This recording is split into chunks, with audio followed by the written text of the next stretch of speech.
வணக்கம். இன்றைக்கி நான் உங்கள்கிட்ட ஷேர் பண்ணுற கண்டென்ட் என்னென்னு பார்த்தீங்கன்னா, நம்ம ஒருத்தங்கள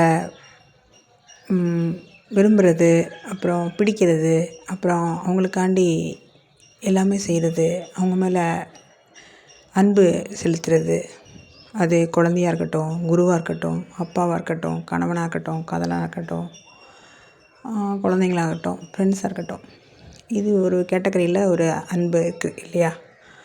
சில உறவுகள் உடலால் பிணைப்பு இருக்கும், சில உடல்கள் உணர்வால் பிணைப்பு இருக்கும், சில உடல்கள் சில பேர் பார்த்துருக்கவே மாட்டாங்க, சில பேர் எப்போவாவது பார்த்துருப்பாங்க. அப்போது எல்லாருமே உடலால் தான் உணர்கிறாங்க இல்லையா?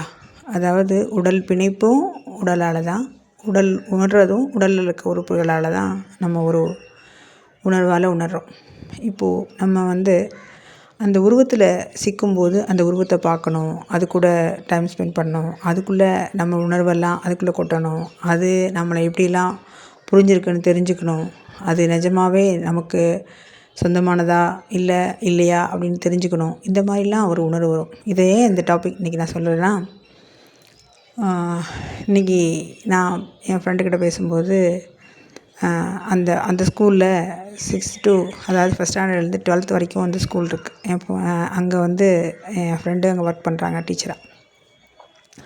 அப்போது நாங்கள் பேசிக்கிட்டு இருக்கும்போது எந்த உணர்வு அவனை அது அந்த அந்த பேசிகிட்டு இருக்கும்போது ஃபோனில் ஒரு டாபிக் சொல்ல வேண்டியதாக இருந்துச்சு. இந்த பசங்க 6th வரைக்கும் 8th வரைக்குமே நல்லா தான் இருக்கான், 9th வரைக்கும் நல்லா தான் இருக்கான், அப்புறம் 10th 11th 12th வந்தோடனே தான் இந்த மாதிரி ஒரு கேரக்டர் சேஞ்ச் ஆகுது.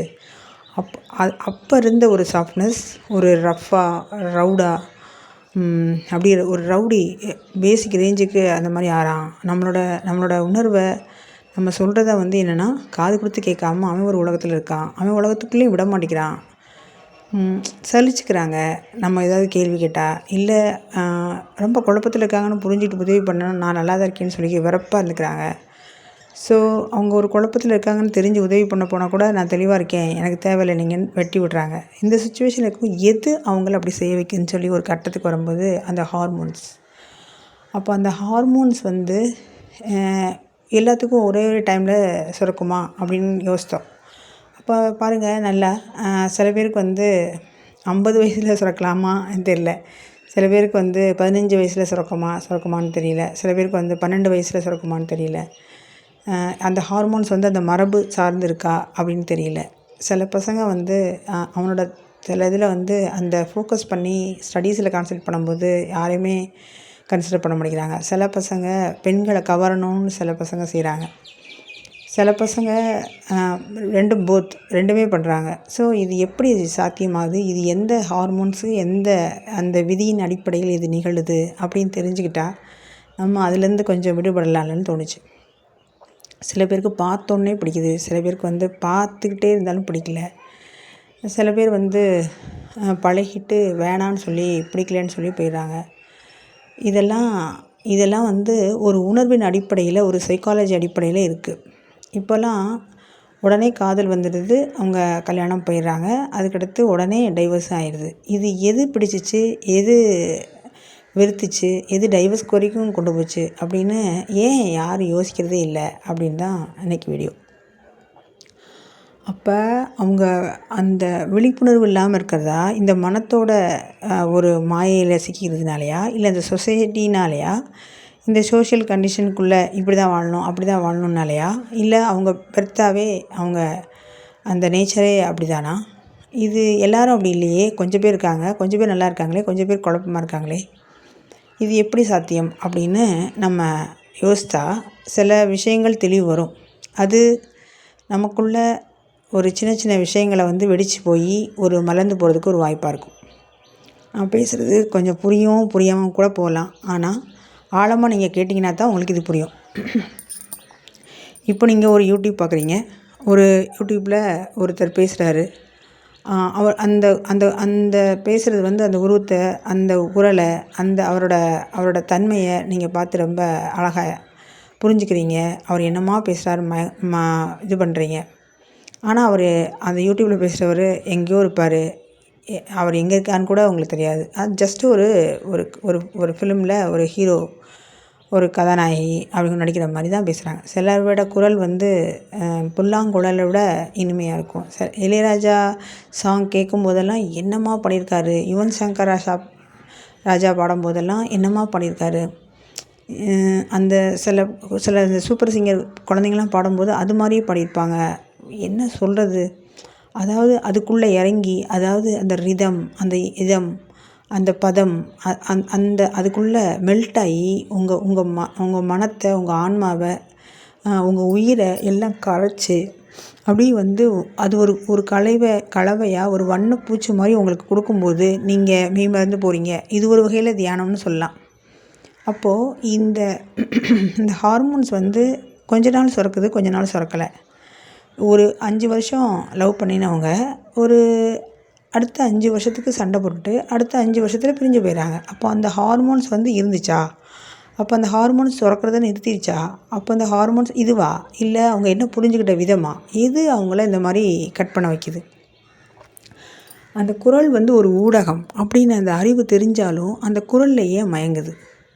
யாருமே வந்து இளையராஜாவை பார்த்தே ஆகணும் அப்படின்னு பொங்கி போய் அவர்கிட்ட கேட்குறதில்ல. ஆனால் அவர் சாங் திரும்ப திரும்ப கேட்கும்போது அது ஒரு இதம், அது ஒரு மனதுக்கு வந்து ஒரு தெண்டலாக, ஒரு அமைதியாக, அவங்க ஒரு பிரச்சனையில் இருந்தாங்கன்னா அதை ஆர்ப்பரிக்க மனதிலேருந்து விடுபடுறதுக்கு இந்த இசை வந்து ரொம்ப இருக்குது. அப்போது அதனால தான் நம்ம வந்து தமிழில் முத்தமிழ், இயல், இசை, நாடகம் அப்படிங்கிற தன்மையில் இந்த 3மே ஒரு மனிதனை வந்து வேற ஒரு பக்கத்துக்கு கொண்டு போய் நிறுத்தும். அவன் துன்பத்திலேருந்தோ இன்பத்திலேருந்தோ. அப்போ நீங்கள் ஒரு கதையை பார்க்குறீங்க, ஆழமாக இருந்தீங்கன்னா கண்ணீர் விடுவீங்க, ரொம்ப காதலாக இருந்தீங்கன்னா அந்த காதலாகவே நீங்கள் மாறுவீங்க, சோகமாக இருந்தீங்கன்னா சோகமாகவே மாறுவீங்க. அது மாதிரி அந்த குரல்லையும் அந்த சிரிப்பிலையும் அந்த கண்ணிலையும் நம்ம வந்து என்ன நினைக்கிறோம் அப்படின்னா, ஏதோ நமக்குள்ளே உள்ள தன்மையை வெடிக்கிறத அவங்ககிட்ட பார்த்துட்டு அவங்க அந்த மிரர் தன்மையை காட்டுறத நம்ம அவங்ககிட்ட போய் சேர்ந்துடணும், பேசிடணும் அப்படின்னு.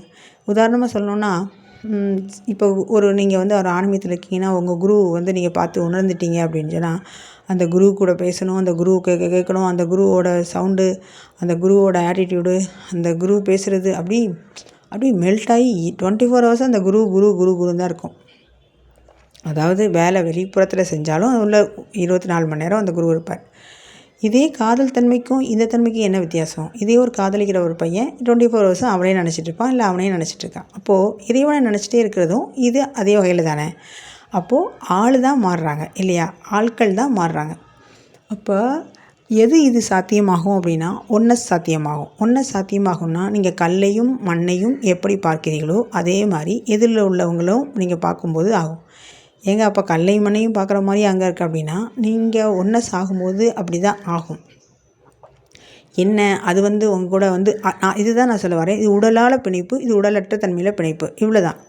ஆனால் அந்த பொருளோடு நீங்கள் எவ்வளோ தூரங்கள் கனெக்ட் ஆகிருக்கீங்க பொறுத்து. இப்போ ஒரு வீடியோ பார்க்குறீங்கன்னா ஒரு அரை மணி நேரம் 1 மணி நேரம் பார்க்குறீங்கன்னா அதோட அவர் கனெக்ட் ஆகி வெளியே போயிடுவார். இதே உங்கள் வீட்டில் இருக்க ஒரு செடி மரம் கொடினா அதோடு நீங்கள் வந்து ரொம்ப நேரம் டைம் ஸ்பெண்ட் பண்ணுவீங்க. தென் வந்துட்டு அதை பார்ப்பீங்க, அதை உணர்றீங்க, உங்கள் கண்ணால் பார்க்குறீங்க.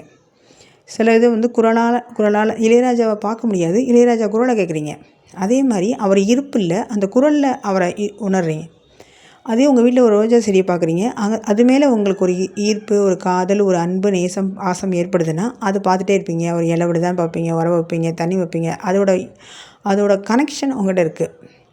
இதே ஒரு காதல் மேலேன்னா அவங்கள பிடிச்சிக்கணும், அவங்க கூட ஒரு அணைச்சிக்கணும், கைப்பிடிச்சு நடக்கணும், அவங்க முகம் பார்க்கணும், அவங்க சிரிக்கணும், இந்த மாதிரி உடலில் தன்மையில் இந்த மாதிரி இருக்குது. அப்போது அந்த உடல் தன்மைக்கு என்ன ஒரு இது இருக்குது. சில பேர் வந்து இருக்குன்னா கல்யாணம் பண்ணியிருக்காங்க, ஒரு மிலிட்ரிலேயோ ஒரு வேறு ஃபாரினில் ஒர்க் பண்ணுறவங்களோ கல்யாணம்லாம் பண்ணுவாங்க, திரும்ப அகைன் அவங்க ரொம்ப டிஸ்டன்ஸ் போயிடுவாங்க. இந்த லாங் டிஸ்டன்ஸ் லவ் வந்து என்ன கேட்டிங்கன்னா அந்த உணர்வால் ஒரு லிங்க் இருக்குது பார்த்திங்களா, அதான் மொத்தத்தில். இதில் நான் சொல்ல வர்றது என்னென்னா, நீங்கள் ஒரு குழந்தைய விரும்புகிறதும், ஒரு இறைவனை விரும்புகிறதும், ஒரு குருவை விரும்புகிறதும், ஒரு கணவன் மனைவி விரும்புகிறதும் சேம் தான். ஆனால் நம்ம வந்து டிக்னிட்டி பிரிச்சுக்கிறோம். இவங்ககிட்ட இவ்வளோ டிஸ்டன்ஸ் மெயின்டைன் பண்ணணும், இவங்ககிட்ட இவ்வளோ விஷயங்கள் சொல்லணும், இவங்ககிட்ட இவ்வளோ மறைக்கணும், இவங்களை நம்ம தப்பாக நினச்சிவாங்க. இதே நீங்கள் கடவுள் கல்லாக இருக்கிறதுனால அவர்கிட்ட போய் நீங்கள் என்ன வேணால் சொல்லலாம்.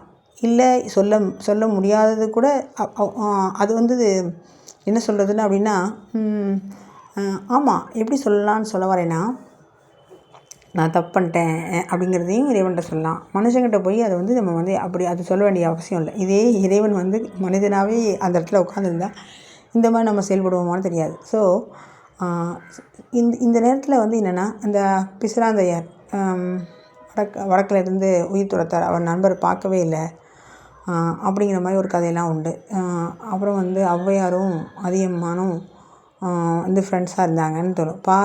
பாரி வள்ளல் பாரியும் அப்புறம் வந்து முல்லைக்கு தேர் கொடுத்தது, அந்த மாதிரி வந்து அவங்க கூட ஔவையார் வந்து ரொம்ப கனெக்ஷனில் இருந்திருப்பாங்க. சேர சோழர் கூட கனெக்ஷனில் இருந்திருப்பாங்க. ஸோ இதே மாதிரி பெண்கள் வந்து அந்த தன்மையில், அந்த நீங்கள் உடல் தன்மையிலேருந்து அந்த இளமையாக இருந்தால் அவங்கக்கிட்டேருந்து வர அந்த ஹார்மோன்ஸு, அந்த அந்த அந்த உடல் உள்ள அந்த புறத்தன்மையில் உள்ள அந்த உடல் உறுப்பு, நீங்கள் இன்னும் சொல்லப்போனால் ஜஸ்ட்டு அந்த அந்த பாடியோட கண்டிஷனை வச்சு தான் சொல்கிறாங்க. ஒரு பெண்ணோட நீங்கள் மார்பை பார்க்கும்போது உங்களுக்குள்ள தன்மை வந்து ஒரு தன்மையில் அது வந்து பெண்ணு, இதே ஆண் இருந்தால் அது ஆண் அப்படின்னு. அப்போ இதில் தானே உடலில் தானே வேறுபடுறாங்க. இதை வந்து சௌந்தரிய லக்கரியாகட்டும், இல்லை லலிதா சகஸ்கரநாமாகட்டும், அவங்க ஒரு பெண்ணோட உடலை இது பண்ணும்போது, ஏன் சகலகலாவல்லி மாலையாகட்டும், அவங்க வந்து ஒரு குன்று போல் மார்பு அப்படின்னு சொல்லியிருப்பாங்க. அந்த கனக அப்படின்னு ஒரு வரி வரும், அந்த தினம் அப்படின்னு சொல்கிற மாதிரி. இது எனக்கு சரியாக சொல்ல தெரியல, இருந்தாலும் அது புரியுது அவங்களுக்கு. அப்போ வந்து என்னென்னா, இதெல்லாம் ஏன் நம்ம வந்து சொல்ல மாட்டேங்கிறோம், பேச மாட்டேங்கிறோன்னா, இந்த பாட்டே நீங்கள் வாசிட்டே வரும்போது இந்த வரி அப்படி சொல்லி ஸ்கிப் ஆகி அப்படி இப்படியே போயிடுவாங்க. இது பயம், இது சொல்கிறதுக்கு இந்த சொசைட்டியில். அப்போ என்ன கேட்டிங்கன்னா, இதை தாண்டி மனிதன் வரவே இல்லை. ஒரு தாய்ப்பால் குடிக்காத ஒரு ஆணும் பெண்ணும் வந்ததே கிடையாது. ஆனால் அதை பார்த்து பயப்படுறாங்க, அதை பார்த்து சொல்கிறதுக்காக. ஏன் கேட்டிங்கன்னா, அந்த தன்மையில் சிக்கிடுவோன்னு பயம். ஒரு உண்மையே சொல்லுங்கள், ஒரு இதில் வந்து ஆணும் சரி பெண்ணும் சரி, இதில் சிக்கவே இல்லைன்னு நடிக்கிறதுனால தான் பாதி பிரச்சனை.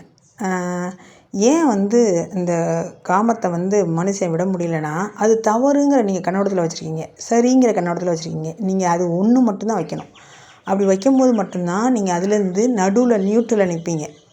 நீங்கள் வலது பக்கம் போனாலும் இடது பக்கம் போனாலும் அது இருக்குது அப்படிங்கிறது தெரியும். அது சரி அது தப்புங்கிறதுல. ஆனால் நியூட்ரல் நீங்கள் வரும்போது அது இருக்குதுன்னு தெரியும். அதே மாதிரி இந்த ஒருத்தங்களை பார்க்கும்போது அவங்க கூட நம்ம இப்போ ஏன் வந்து சில பசங்கள்லாம் வந்து என்னென்னா பொசசிவ்னஸில் மாட்டிக்கிறாங்க. நமக்கே வேணும், நமக்கு தான் வேணும், அந்த பொண்ணு நம்ம கூட மட்டும்தான் பேசணும், இந்த கணவன் நம்மக்கிட்ட மட்டும் தான் பேசியிருக்கணும், வேறு யார்கிட்டையும் பேசும்போதெல்லாம் ஒரு பொசசிவ்னஸ் எப்படி வருது, அதுக்கு என்ன காரணம்னு யோசித்தா சரி பண்ணலாம்ல. நான் சொல்கிறது எனக்கு புரியுதா? அப்போது என்ன பிரச்சனை இருக்கோ அதுக்கு சொல்யூஷன் பேசாமல் பிரச்சனை பற்றியே பேசுகிறது. பசங்கன்னா இப்படி தான் இருப்பாங்க, பொண்ணுங்கன்னா இந்த வயசில் இப்படி தான் இருப்பாங்க, இப்படி இருப்பாங்க, இப்படி பேசியே ஏன் இப்படி இருக்காங்க, அதுக்கு என்ன பண்ணால் சரியாகும்னு யாருமே வந்து அந்த அடுத்த கட்டத்துக்கு யோசிக்கிறதில்ல. அப்படி யோசிக்கிறது வந்து குறைவாக இருக்குது அப்படின்னு நான் சொல்ல வரேன். மொத்தத்தில் இன்றைக்கி நான் வந்து ஒரு கோர் பாயிண்ட்டாக சொல்ல வந்தது என்னென்னு கேட்டிங்கன்னா, ஒரு விஷயம் உங்களுக்கு பிடிக்கலங்கிறத தெளிவாக சொல்லணும். அவங்க வந்து தப்பாக நினச்சிக்குவாங்க, நம்ம வருத்தப்படுவாங்க, அதனால் அவங்கள வந்து புரிஞ்சுக்கிட்டோம், முதல்ல அவங்கள பிடிக்குன்னு சொல்லிட்டோம், இப்போ பிடிக்கலன்னு சொன்னால் கஷ்டமாக இருக்குங்கிறதுனாலே இந்த பொறுத்து அட்ஜஸ்ட் பண்ணுறதுனால. இப்போ ஒரு கணவன்கிட்ட போய் ஒரு மனைவி இருக்காங்கன்னா, அவங்கள்ட்ட இவர் சொன்னால் தப்பாக நினச்சிக்குவாரோ, இல்லை அவர் வருத்தப்படுவாரோ அப்படின்னு சொல்லி இவங்க அப்படி டம்ப் பண்ணி ஒரு நாள் வெடித்து போகிறதுக்கு அதை அப்படியே சொல்லி பழகலாம். இன்றைக்கி இருப்பாங்க, நாளைக்கு போவாங்க. நல்ல ஞாபகம் வச்சுக்கோங்க. ஒரு இப்போ நான் சொன்ன அத்தனை உறவுகளும் வருவாங்க, போவாங்க, செய்வாங்க. அப்போ கணவன் மனைவியும் அப்படியாங்க, கணவன் மனைவியும் அப்படி தான், நண்பர்களும் அப்படி தான், குழந்தைங்களும் அப்படி தான், குருவும் அப்படி தான்.